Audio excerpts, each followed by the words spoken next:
My name is Vanesa Nievas. I am a Regional Emergency Management Officer, or REMO for short, and my role entails enabling various agencies to work together in times of crisis and also through recovery. So that usually means being the conduit of information and enabling discussions and processes to take place so that we can support the communities, particularly those that may be vulnerable or susceptible to specific types of crises or events. REMOs sort of have that ability to be the conduit for all these different agencies and sort of get an understanding of how they all operate and how agencies can support each other as well. We are embedded in the police, so we answer to bosses within the police structure. Police in an emergency management environment take on the role of being usually leaders in the multi-agency environment. So my name is Lloyd. I'm the Regional Emergency Management Officer for New South Wales Police. My role works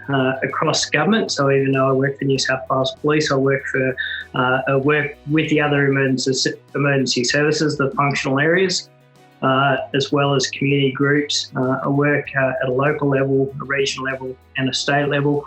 Over my time as a Regional Emergency Management Officer, we've dealt with both fires, heat waves, floods, East Coast lows. We really have now power authority to tell anyone or any organisation what to do. We really are in the back-of-house mechanism there that is to support a whole of government response. Now, times are changing. You know, we've got things like the last bushfire season we had in 1920. We've got COVID-19 now, which is impacting not only nationally, but on a global scale.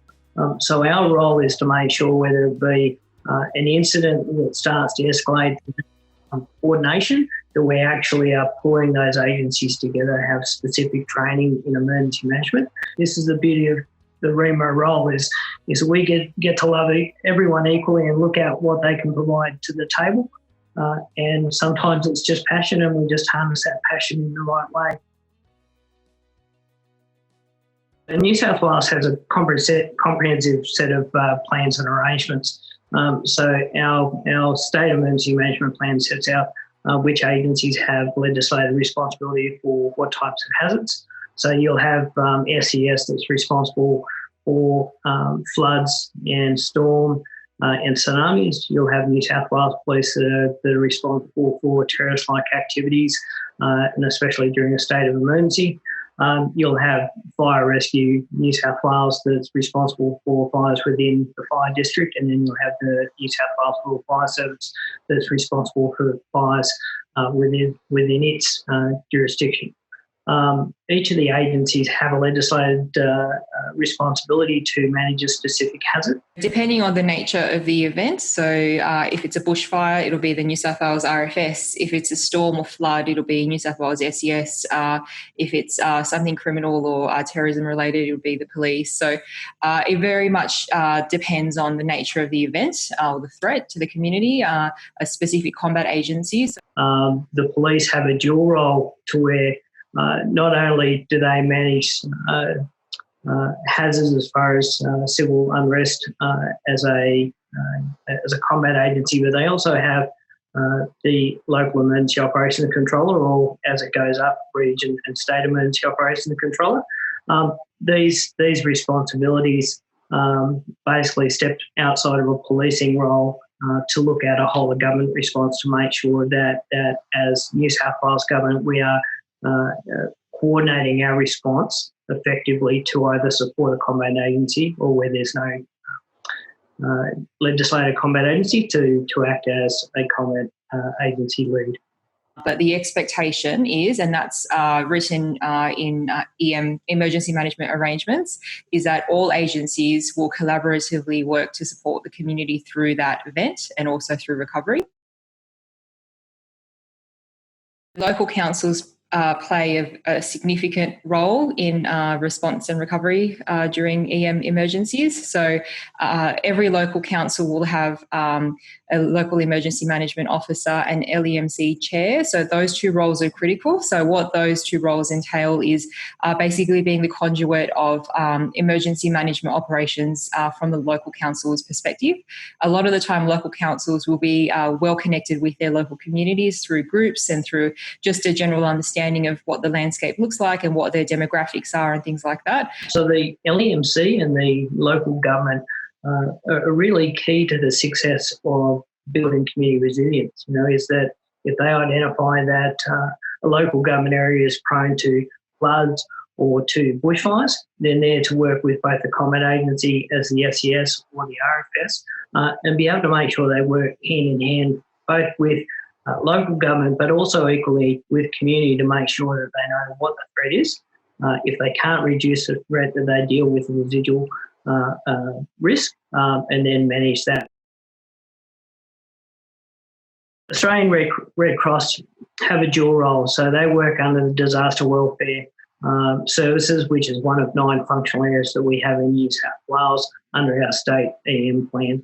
The role that they fulfil is providing support to evacuation centres, and that can be through both staffing of evacuation centres, but also work with providing a disaster victim registration. The Australian Red Cross provides assistance, particularly in the welfare space. So when an evacuation centre is stood up, Red Cross will often go into that evacuation centre, have a physical presence there to support people. Often there could be high levels of trauma that people have undergone, having to evacuate from their homes and sometimes leave behind pets and livestock. So the Red Cross sort of enable a discussion to happen around, how people are feeling, and if they do need a referral to additional support.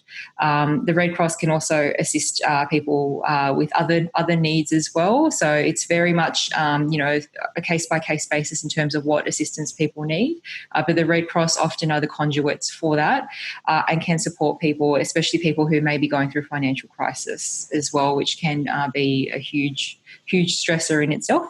When they are physically present, people know that they're a safe place to go, or a safe environment to, vent or air their concerns. And then the Red Cross then can relay some of that information back to combat agencies. And it's not always about the response. If we only focus on the response aspect to what we do, then we're always going to be impacted. We're always going to have a large recovery. What we need to do is focus on working with community to try and reduce that impact. We are always going to have floods and fires, but it's what we do to try and reduce that risk and to work with our community to make sure that if we can't eliminate the risk, that at least our community is safe and out of the way.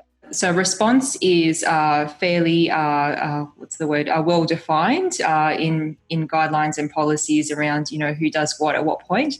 But in the recovery stage, that's where there's a lot of scope for different or various organisations to deploy volunteer workforces to assist.